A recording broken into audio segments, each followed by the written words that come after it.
ABN Marathi news मध्ये आपल्या सर्वांचं स्वागत आहे। ताज्या बातम्यांसाठी एबीएन मराठी न्यूजला सबस्क्राइब। सोलापूर महानगरपालिकेची निवडणूक शहराध्यक्ष फारुख शाब्दी आणि जिल्हाध्यक्ष म्हणून आम्हा दोघांच्या नेतृत्वाखाली होणार आहे। त्यामुळे आपण कोणत्याही प्रकारे नाराज नाही। एमआयएम मध्ये असल्याचा किंवा काँग्रेस पक्षातून बाहेर पडल्याचा पश्चाताप सुद्धा होत नाही। मुस्लिम समाज काँग्रेस पक्षापासून खूप दूर गेला आहे। त्यामुळे काही अडचणीमुळे आपण एमआयएम पक्षात राहूनच अलिप्त राहणार असल्याचा धक्कादायक खुलासा एमआयएमचे जिल्हाध्यक्ष शौकत पठाण यांनी मंगळवारी पत्रकार परिषदेत केला। या मजलिस इत्तेहादुल मुस्लिमीन सोलापूर शहर जिल्ह्याचा अध्यक्ष या नात्याने मी प्रेस कॉन्फरन्स बोलवली होती।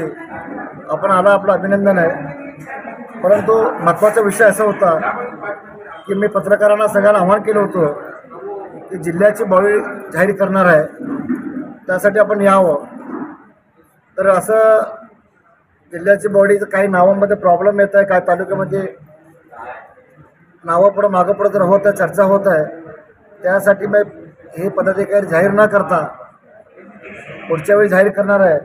परंतु माझ्या वैयक्तिक कारणामुळे, माझ्या वैयक्तिक अडचणीमुळे मी मजलिसमध्येच राहणार आहे, पण मजलिसच्या थोडे दिवस अलिप्त राहणार आहे, थोड्या दिवसाकरिता।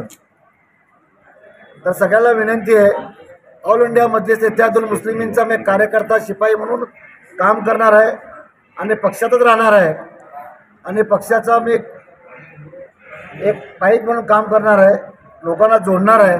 आपल्या माध्यमातून मी जाहीर आवाहन करतो की मी पक्षात सक्रिय होणारच आहे, पण थोड्या माझ्या वैयक्तिक कारणामुळे थांबत आहे।